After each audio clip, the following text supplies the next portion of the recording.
হনুমান চল্লিশার পাঠ কী লাভ হবে? হনুমান চল্লিশার পাঠ বিধি মেনে করুন। হনুমান চল্লিশার পাঠ কতদিন করবেন, কী লাভ করবেন?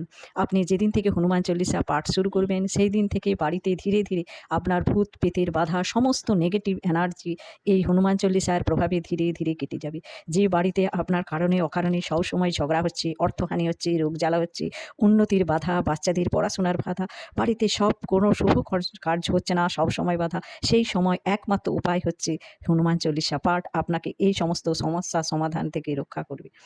আপনার পিতৃদোষ কাটবে।